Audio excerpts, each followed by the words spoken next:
Hello, good evening, and welcome. It's Wednesday night, and this is VTTalk.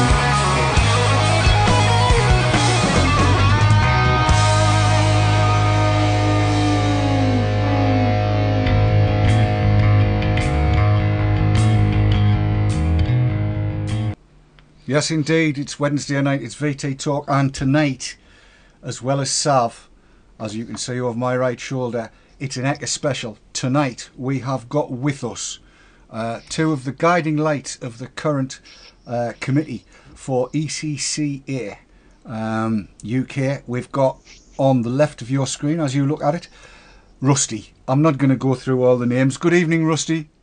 Good evening, Dave. And good evening, everybody. In the middle, the rose between the two thorns, well, nearly. We've got Sam Munro, who's the current chair and hopes probably not to be by Sunday morning. Because, say hello, Sam. Hello, Sam. Yes, because on Saturday, the elections for the standing committee for ECCA actually happened down at Vapefest, and we've all heard of Vapefest, haven't we? I certainly have. Yep. Good. One hopes everybody's heard of Vapefest, or they certainly should have. So right now, I'm gonna kick this off by asking some very, very simple questions to kind of enlighten people who may not know what's been going on. And I'll go to Rusty first. Rusty, yeah. What is ECCA? Right, ECCA is a group of people which use electronic cigarettes.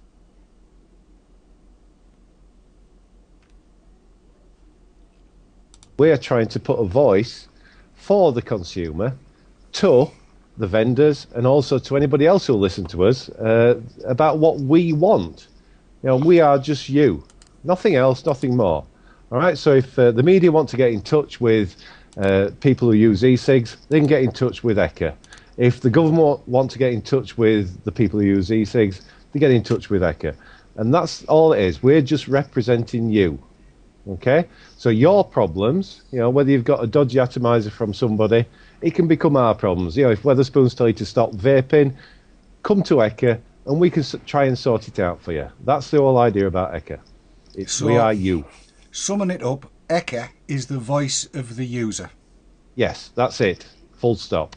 In all respects, whether it be to government in terms of legislation and hands off our e-cigs, whether it be to establishments that are going, you can't use M&A because we don't like the look of them, or whether it be to a vendor because they've supplied shoddy kit or shoddy service. ECCA are the people to call. That's it, Dave. Summed up in a nutshell. Excellent. But at the moment, Sam, working quite closely with ECCA, the trade association. When people say working closely with ECCA, we do have sympathisers within ECCA, which may very well change sooner rather than later, depending on how ECCA grows and how important it becomes. The crux of what ECCA is, if you think about, if you have a problem with any other appliance, you know, you have the Citizens' Advice, you have other consumer organisations that you get in touch with when you have a problem and they sort it out for you. In a sense, ECCA is there to do that, but there's also the side of ECCA at the moment which I really don't like, which is the political side, because at the moment we've got the MHRA who are keeping quiet at the moment, who are formulating their plans in the dark, you know, and we just have to be ready with as many voices to say, no, let us keep this thing. It is safer alternative to any other nicotine use, except maybe snus, but that's still to be seen. But it's about continuing using these things, you know. I love these things, and I don't want them taken away from me, and that's why technically I didn't step up to the plate of being chairman. Everybody seemed to step back, you know. It's a bit like that carrying up the Khyber scene, you know, where it's like, would volunteers please step forward, you know, and everybody else takes a step back, and I'm left there going, well, okay, it needs done, so I'll do it. And it's important that it needs to be done, and I mean, I'm passionate about it, and but I wish we could just be a consumer association without all the kerfuffle of politics and backstabbing and red tape and all that. But it's a necessity at the moment, you know? I mean, it's at some point in the not too distant future, let's say the medium term rather than the long term, if the nudge group pronouncement is anything to go by, e-cigs, while perhaps not mainstream, will certainly be acceptable by government, and if it's acceptable by government, then it's likely to be less of a political hot potato for ECCA to have to handle at that point. So once that situation is achieved, how do you see ECCA's role? I'll throw that one at Rusty first.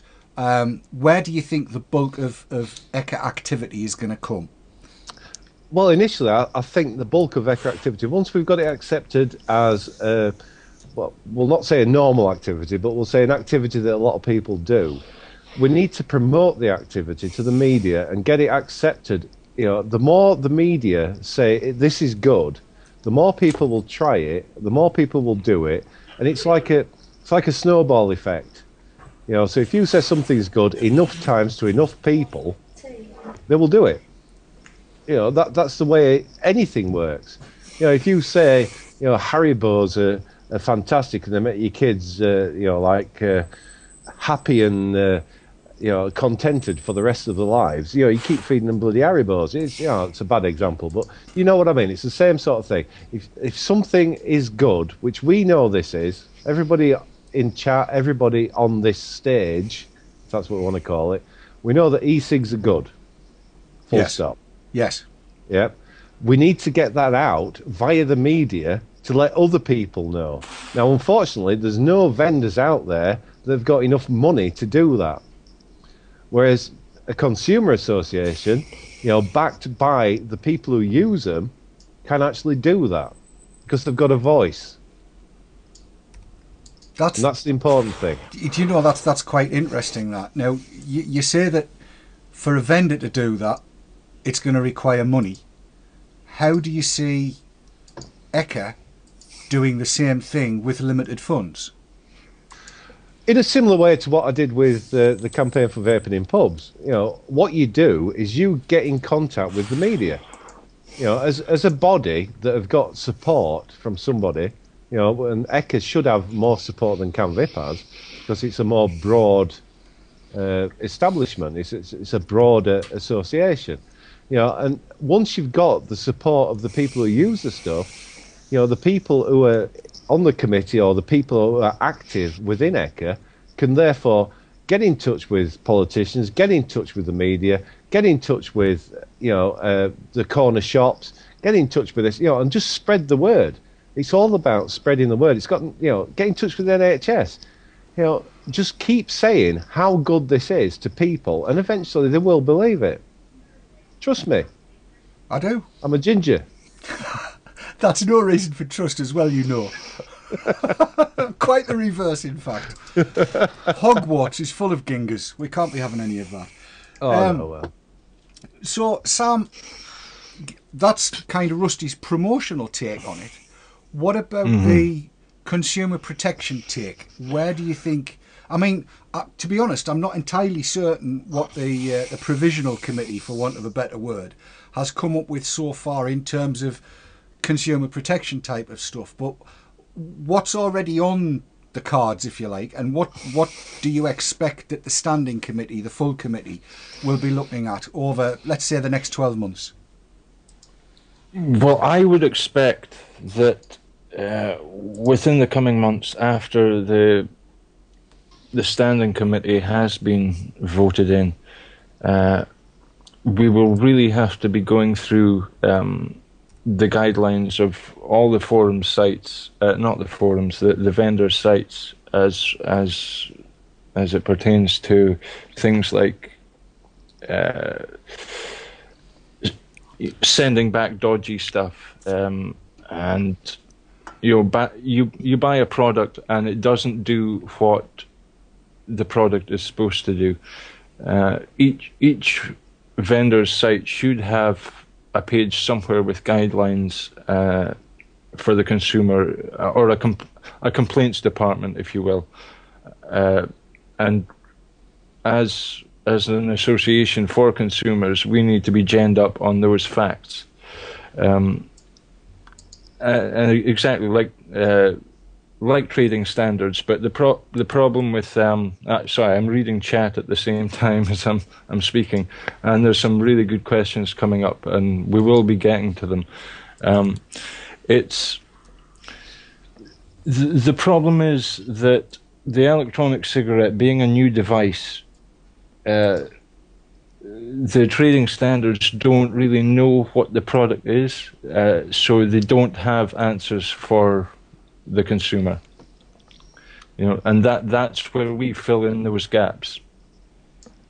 Right, that kind of makes sense. Now, I'm pleased you pointed out there were some good questions in chat. Sav, I think it's probably time for you to shine. Let's get the first of them in, shall we? Yeah, no problem. The first question came in from Gary Dibley, and he wants to know, how do people that don't use forums find you? That's an enormously good question. If people aren't aware, if people are not forum aware or forum friendly, how are they going to discover that ECCA exists? Well, right, I'll let Sam do that, because he's the internet person at the moment. But from my point of view, before Sam takes it, is that we've just got to remember that, yeah, we've got a few thousand people on internet. There might be 200,000 people using e-cigs out there. All right, so it's how to get to them, but Sam has got ideas on how to do that. Over to you, Sam. The way we need to do this, and I have talked to Abe at Liberty Flights about this, he's the only vendor who's got back to me on this, is for every new user that buys a starter kit, as well as, the little Liberty Flights discount code card that they always put in there, there will also be a leaflet explaining who ECCA are, how to join, what we do, and why. But unfortunately, that doesn't come... Well, it can be done cheap, but it still comes at a price, And because we are all consumers, it really needs to work on a donation basis, either time or money, I would prefer time, but if you don't have time, yes, by all means donate money, but that's not what ECCA's about. It's about awareness to, like you said, that 200,000 that aren't active on the forums. How do we get to them? And that is the way. It's within the product that they bought. Right. Well, you've saying that. I mean, and all props to Abe at Liberty Flights for doing that. But given that vendors must be aware that at some point in time, ECCA may well be standing against something that they've done. Do you see that going forward? So all vendors would do that, or are we going to maybe ask them to call a truce for 6 months and get the information out there and then take the gloves off? I'm a little... Well, yeah, it's something that really needs to be worked through and discussed by the standing committee. We are throwing out ideas, but these ideas can't be properly put in motion until ECCA is recognised as such. You know. See what I would do, which is a totally different way of doing it, is I would big up the media presence of ECCA. You know, push to get the forum people on board, even if they don't want to do anything. Just get on board and just basically sign up to that blinking website that we've got, and then we feel like we've got a voice. 179 people is not a voice. You know, if we get the 2,000 people, we feel like we've got a voice, and then you've got the chance then to contact the media and to get little specials done about this, what have you, and then you get out to the bigger, wider audience. I think the internet, because we all use the internet, and that is, where we get our pleasure, it's not the right place to get to the smokers, the vapors, whatever you want to call them. We also need to make inroads in the smoking community, in the smoking internet community to start off with. The people who are doing the blogs, freedom to choose, get in with them, get in with Forest and so on, and just make sure that we don't put them offside. Because at the end of the day, we were smokers. We are not anti-smokers, and if we are anti-smokers, then you shouldn't be a member of ECCA. As far as I'm concerned, ECCA, it's e-cigarette users, but they're not anti-smokers because we were smokers. And if you want to be an anti-smoker, and if you want to quit using nicotine, bugger off. That might be might be controversial, Dave, but that is my attitude. Well, don't sit on the fence. I mean, the one thing I do know about you, Rusty, is you tell it like you see it, and again, all kudos for that. And you may or may not be right. I don't know. I'm sure the chat will come back and tell us as we're going through. I must admit as well, I've got one or two little ideas of my own in terms of making ECCA available to the wider non-internet based audience, and that's something that we may discuss at a later date. I'm not sure this is the right place or time to do that, because I am aware that we have a queue of questions building up, because I can see them reflected in Kirstein's glasses. I'm going to start wearing my contact lenses just to throw you off guard. That would work. That would work. That would work. We've had a few people commenting on the whole vendor thing. Again, Gary has said, how have the vendors reacted to a consumer group? Is there support? That is an interesting question. And I'll throw that one at Sam. With his sheep mug in his hand. Yes. The vendors, believe it or not, have actually been welcoming to us and supportive. They've given help.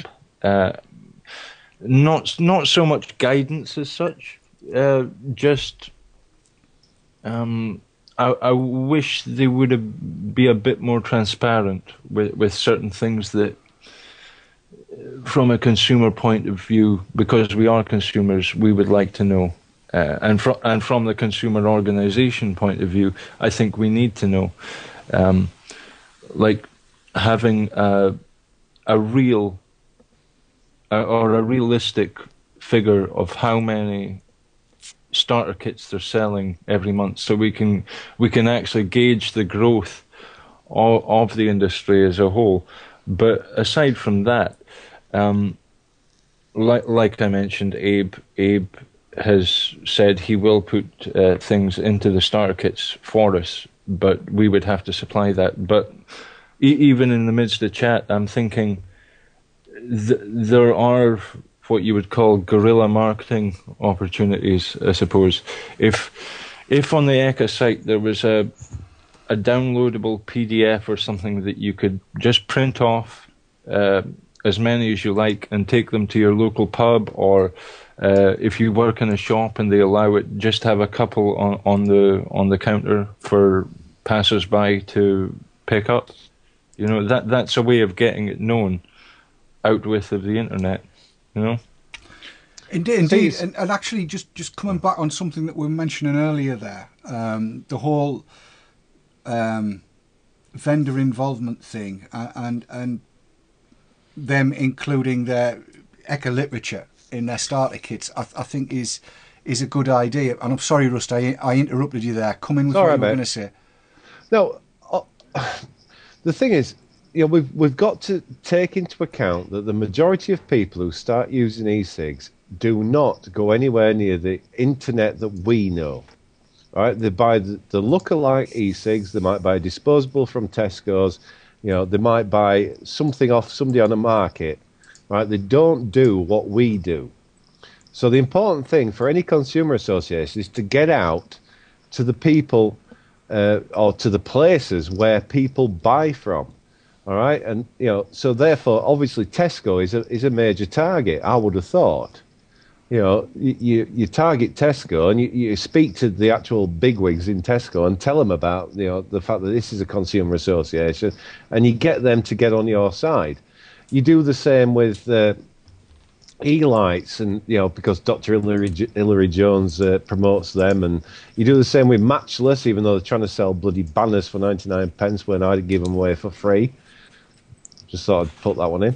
But what you do is you go for the starter people. It's not the Tobys, it's not the Paulas of this world, and the Bens. It's not them. We're not interested in them, or we shouldn't be at the moment. We should be interested in the gateway people. Let's get our word out to the gateway people, the people who get people involved straight away. Well, here's a question for the pair of you, and I'll take your answers sequentially. How would it work, do you think, to create an ECCA code of conduct for vendors that, if they managed to tick all the boxes, would get an ECCA approved stamp to put on their site, which would do two things. One, it would get them working transparently as the majority of people, I think, would want them to work, i.e. if they're selling Hang Sen juice, it's marked as such. If it's selling Dekang, it's marked as such, and so on and so forth. And two, because that ECCA approved stamp, I would imagine, would be placed on their homepage, that would increase the awareness of ECCA. Does that work, Rusty? That is something I've been pushing for. That is the reason why I did my blogs on UK Vapors about, tell us what's basically in your liquid, where'd you get it from? That is something that I would really push myself personally, even though I'm dipping out of ECCA. Because at the end of the day, as a consumer, I want to know where my stuff comes from. And if people are really upfront and honest, and they say it's a 510, they don't call it a... no, I'm not going down that route again. No. They got me banned. No, don't name them. Don't name them. Don't name them. Don't mention any names. No names, no pack drill, no bannings. But the fact that certain vendors have really embraced this already, just from me putting it on a forum, and I didn't even put it in an ECCA sort of way, because I don't feel that I can speak for ECCA, even though I am in ECCA, as we all should be. Do you know what I mean? You get to a point where you think, can I actually say this and get other people's support? And then you think, well, maybe not, because nobody really cares. And that's the problem I've had, Dave. But, so I'll give you an example of somebody who has actually been there's two people, totally upfront and honest about where they get the liquids from. And that is Paula from Vapor World, Dekang all the way. She's always told us. And Daz from Safer Cigs. Daz from Safer Cigs. Right, he's got Hang Sen, he's got this liquor, something it's called, and when I put that blog thing on, he actually said, "Oh, well, it's from Richie in China." He's actually changed it. Do you know what I mean, on his website? So as far as I'm concerned, he gets the stamp straight on there. Paula gets the stamp. Jason Cropper doesn't, because he doesn't tell us where his stuff comes from, even though he's the biggest vendor out there. And, I've met him now. I don't dislike him like I did before. No. Well, that's something that we'll put to Jason in a fortnight's time, because in 2 weeks' time, we'll be doing VTTalk live from the Wigan shop with Jason Cropper, which will give everybody a chance to put all the questions they want asked and put their points of view as well, which will be interesting. Sam, this code of conduct and the ECCA approved stamp for vendors, with a tick list of things, complaints recognised within 24 hours, resolved within 28 days, all of that kind of thing, which obviously the ECCA committee could sit and work out what a reasonable set of criteria are for that. Do you think it's a good idea? I think that's a fantastic idea, but I think it needs to start being generated by the consumers, who the only consumers we have access to at the moment are the ones active on the forums. Perhaps via polls on each of the forums, start a thread. To have this code of conduct, something that every consumer has had a part in creating, and from that list of suggestions, that can then perhaps go to committee and be not reworded, but filtered down to its most essential, formalised to its essence. Yeah. Yes, formalised and put together. Right. I think that is it's something I personally would like to see ECCA take forward, because I think it would benefit ECCA in many ways. Not least which, if all of the vendors out there, the Lucky Likey sellers, all of them, if they achieve this ECCA approval, and I think it probably needs to be made fairly simple in the early stages, then that gets the ECCA stamp on the front page, and yeah, I think it will work. Let's take it on and see what the next question is from the chat room. Kirstine? Well, we have still a lot of people commenting on ideas for vendors. I'll go through a few of them. Okay. Raw Veg has suggested that ECCA info needs to be emblazoned on all e-cig packaging if a vendor is happy to comply, discuss or negotiate with ECCA. Again, Raw Veg has said, what about talking to 10 motives in IntelliCig? More and more people are starting with disposables to satisfy their curiosity.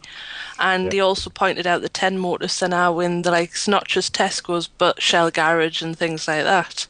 Yes. So we're getting quite a lot of feedback now coming from chat about this. And also Daz at Safer Six has said he hasn't been approached by yourselves, and I think he would be quite interested if he approached them to discuss about what's going on. That's encouraging. Yeah. Indeed. I mean, from the point of view of this code of conduct thing, which I've kind of thrown in there as a bit of a spanner in the works, I suppose, it would be, I think, a reasonable suggestion that once the skeleton of it was put together, ECCA could sit down with Catherine Devlin of ECCA and say, look, this is what we're proposing. Can you enlighten us as to what you would consider reasonable and what you would consider unreasonable, so that it becomes something that vendors can actually sign up to. I mean, we're not talking about no cart or shall cost more than 85 pence, or no atomizer shall be more than 5. I mean, price has got to be completely taken out of it, completely. But I think in terms of any complaint received must be acknowledged within 24 hours, I think is reasonable.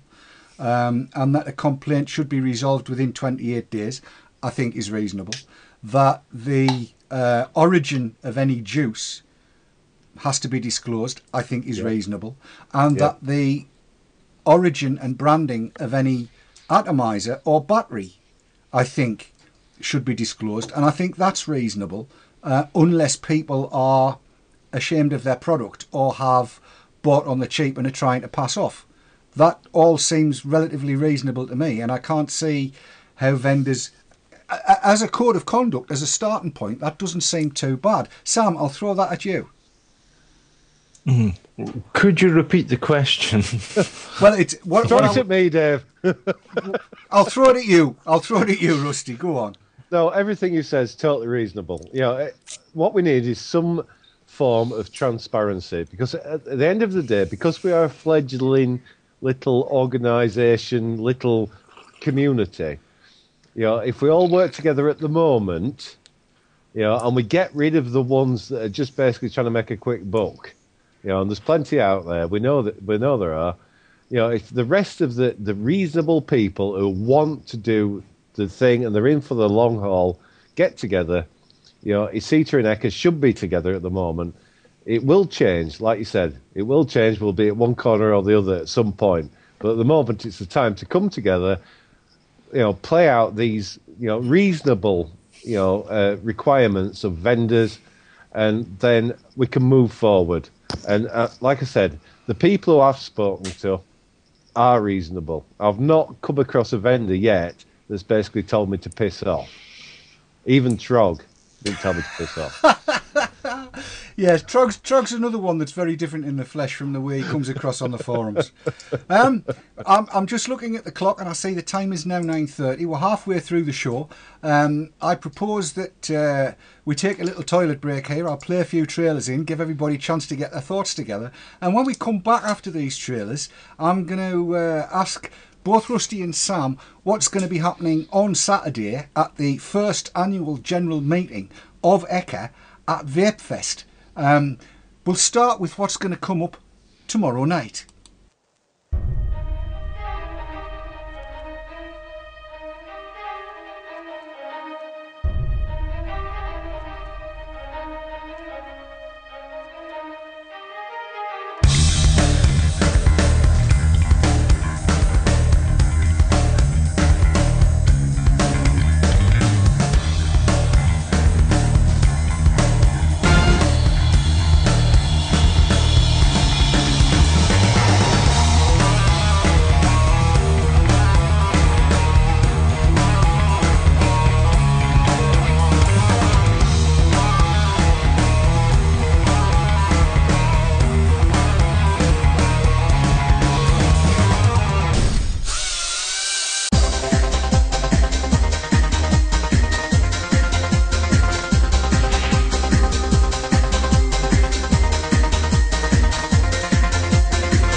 Well, there you go. One sticky video later, and I had thought we'd got it all sorted, but never mind.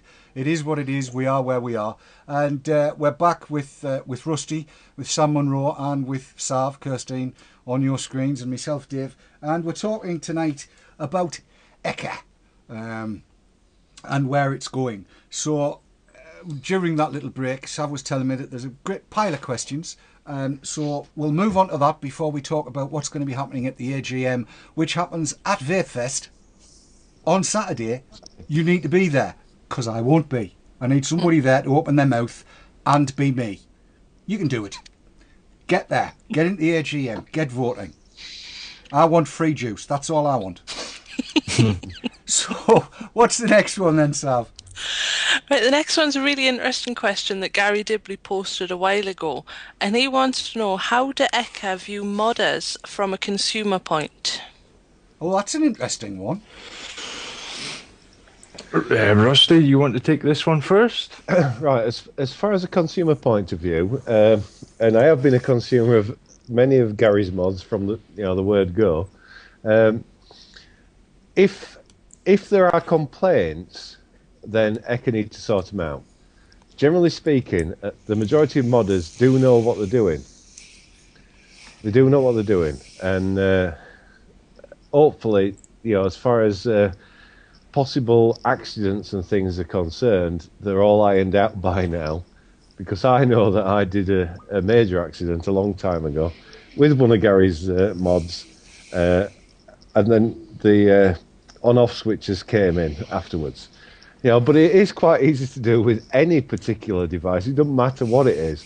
If you sleep on something when you're drunk and you press the button in, it's going to burn your ass.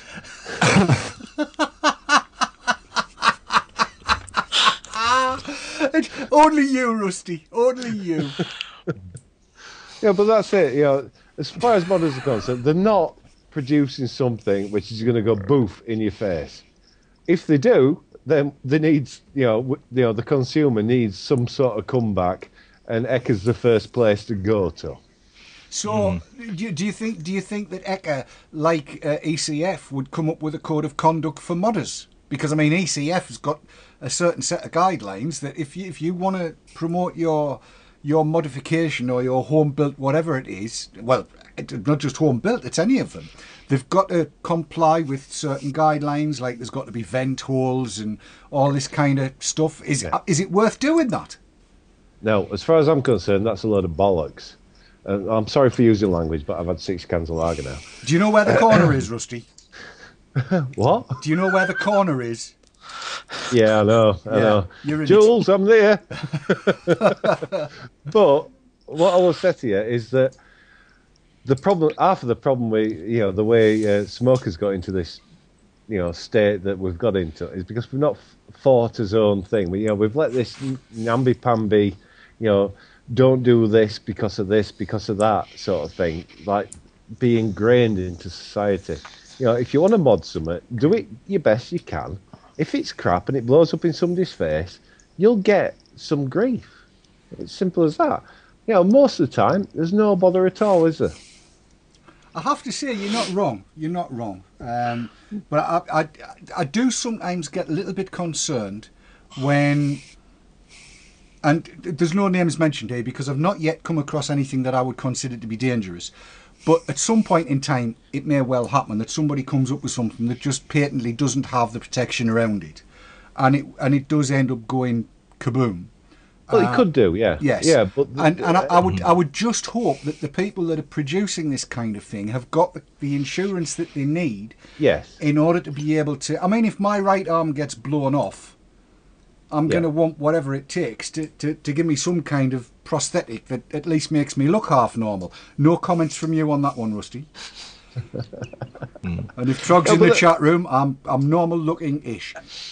Yeah, but the thing is, Dave, we shouldn't discourage people from doing this. Oh, far from it. Far from it. We shouldn't, because if it weren't for modders, we'd still be sucking on as 801s, won't we? Well, you might have been. I was a 901 man. Yeah, the fact that that modders are out there, that's why we've got an Ego Tornado battery, because of modders, because of Trog. And I'll big him up now. Now I've met him. he is a miserable bastard, though. Oi, just like corner, myself. Luggage. Sorry. Even me. I know we're after the watershed, but but that's the thing. Without modders out there, the thing never gets moved forward, and it's got moved forward at a massive rate of knots since I've been vaping. It's nearly 2.5 years. It's totally different now. There's so much good stuff out there for the the new user. There's been a complete. And it wouldn't have happened without mods. No, there's been a complete sea change over the last 2.5 years. I mean, it's unrecognisable. From when I first got started, these lucky likey jobs were pretty much what it was, and everything had a white battery and a cork tip on it and a red end, and and actually weren't all that good. This is a 10 motives, by the way, but they weren't all that good. Now, when you get a look at the mods that are available out there, the likes of the GG with the UFS, the Darwin, which I know Sav is in love with and wants to have its babies even, and the likes of the Cube, which is, I mean, when it comes down to shiny, you don't get a great deal shinier than the Cube. There's all kinds of stuff out there, and you know, all of these tanks and everything else. It's a sea change from where it was. So yes. Yeah, but it's not just that, Dave. It's the fact that because people have been modding things, the Chinese have actually made the Lucky Likeys better.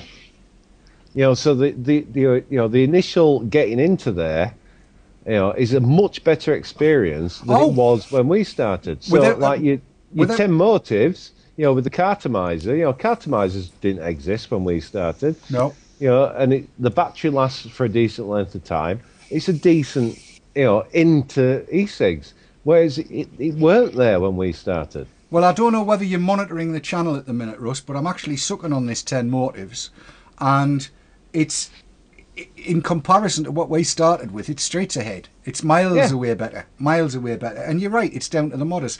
And yes, they should be encouraged, but they should also be encouraged, I think, to ensure against, just in case.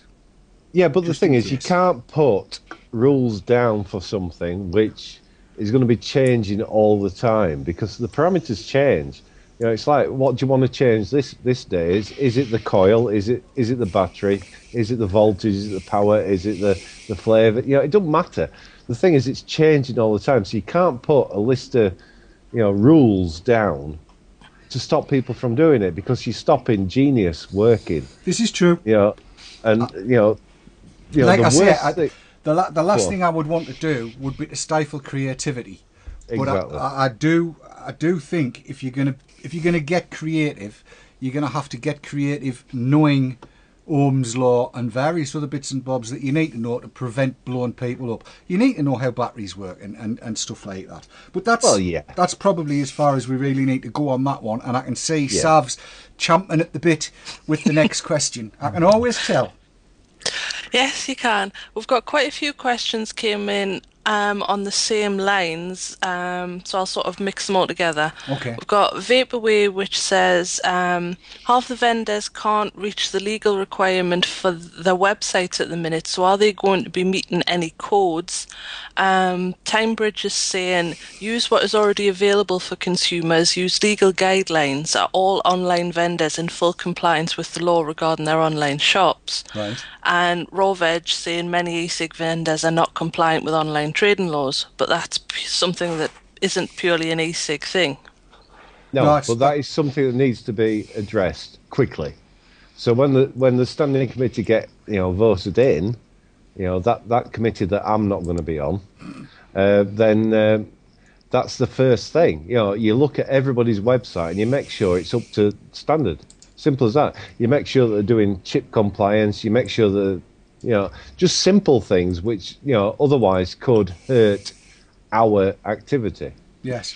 Just really simple things. It's got nothing to do with going into deep depth and what have you, but, you know, and I won't even, you know, slag them off that are saying it's, you know, it's 30 cigs worth of what have you in your cartomizer. You know, it might be if you know, if you take 2 puffs off a cig, you know, and then put it away. But what I'm saying is that there are certain minimum standards that they need to get to, you know, which includes putting their address on and just simple little things like that, making sure there's the warning problems on it, you know, about nicotine being a poison, all this sort of stuff. As long as they've got all that sort of stuff on it, you know, big them up. Yes. Well, you've brought it up, so I'm going to capitalise on it, and I'm sorry to any questions that are lining up, but Saturday, the AGM, what's happening? Sam, over to you. What's happening at the AGM? What do you need from ECCA members and people who are not yet members of ECCA? What do you want them to do? Well, first of all, to actually vote at the AGM, you have to be a member. So after VTTV is finished, nip on over to ECCA and join. That gives you the power to vote. That gives you the power to vote me off. That gives you the power to vote me on, if you so want to. But the crux of it is it gives you power. It gives you a voice. And we don't know where this is going, but the more voices that are singing in unison, the louder we'll be. You know? Indeed.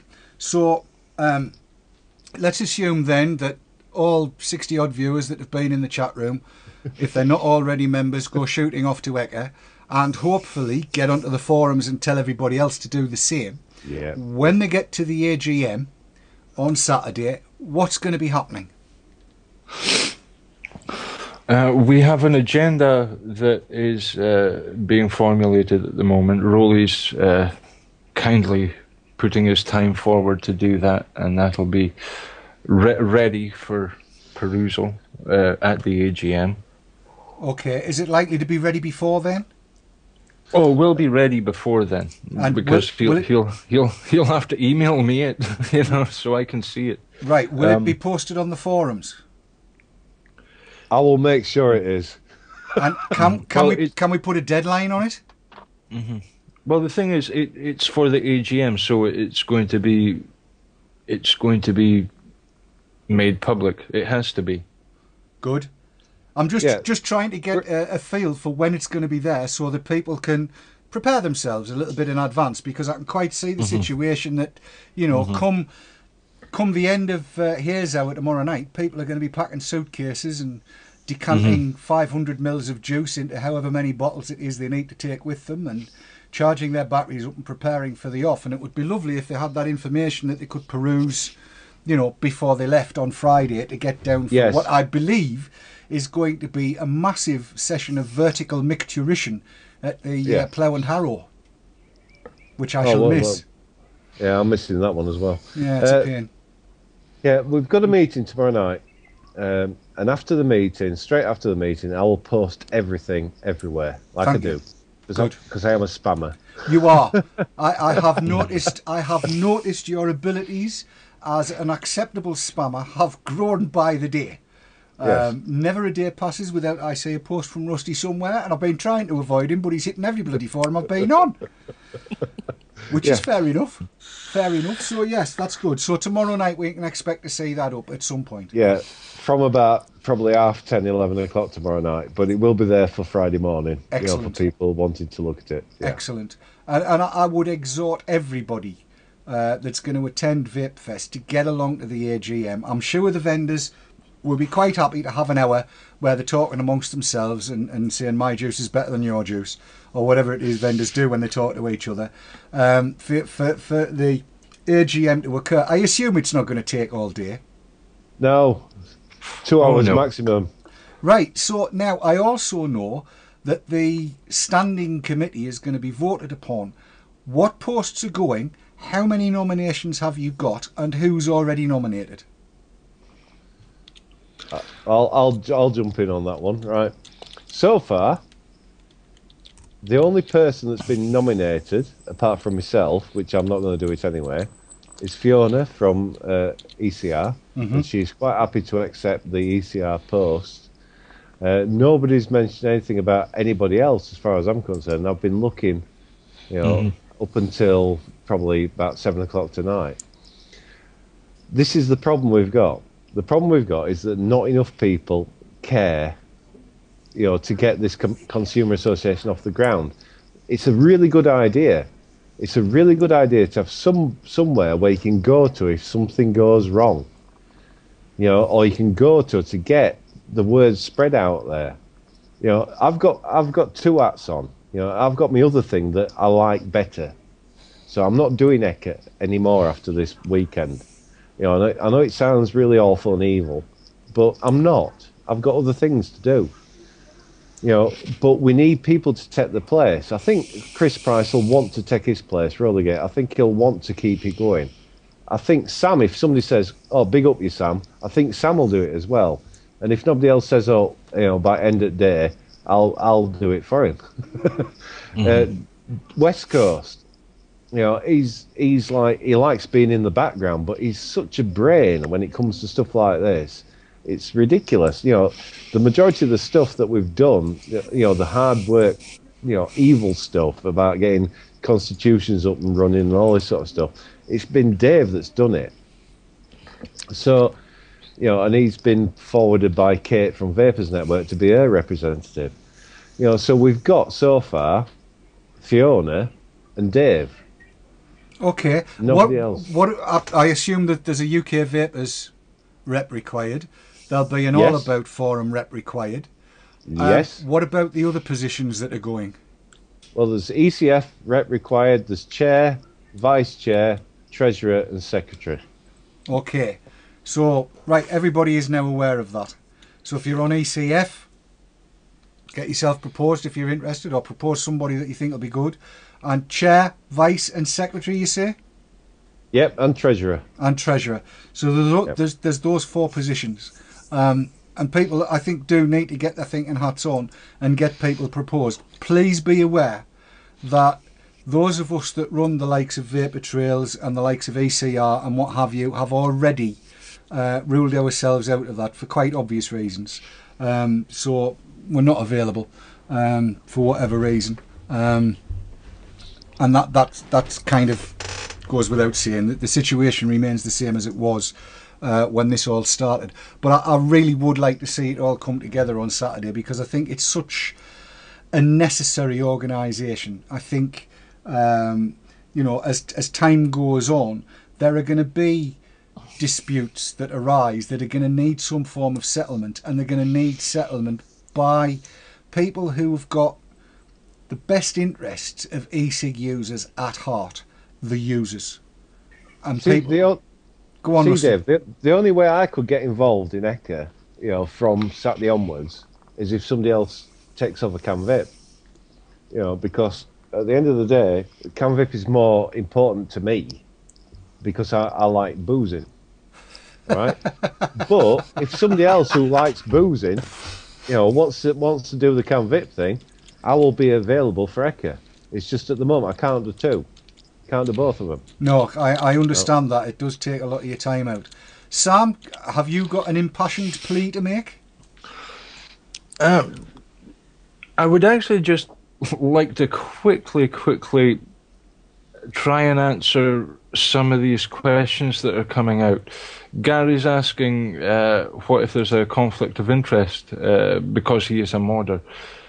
To be a member, there is no conflict of interest. Yes, you can be a vendor and be a member. You might not be eligible to vote. I don't think. I'll have to review the constitution that will actually be put in place at the. It'll be voted in to be standing at the AGM. So I'll have to check on that. But there is no conflict of interest to sign up and be a member. And Steve Mack's been asking a lot about minutes of the meetings and what's the other one? There was another one I saw. What about members who can't be at VapeFest? I am hurriedly trying to put something together which will be online, so you can log on and view via webcam and vote via chat. It may be via stickcam, it may be via some other medium, but there will be a medium for those that can't attend in person to vote, because the voting needs to be from the members as a whole, not just those that attend in person. Is there a possibility of a proxy vote, so that you could perhaps download a document that's got the motions that are going to be there, and you can vote yea, nay, or abstain, and then email that back to you, or something along those lines? That might be of use. That is a good idea.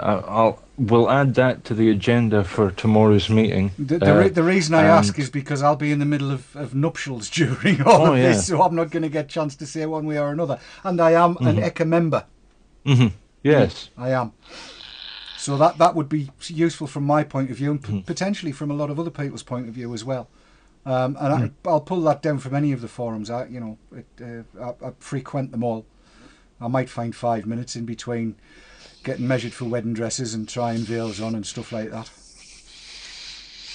So yes, if that could happen, that would be an amazement as well. Sav, quickly, we've got what, 4 minutes left? Can we hit any more questions quickly?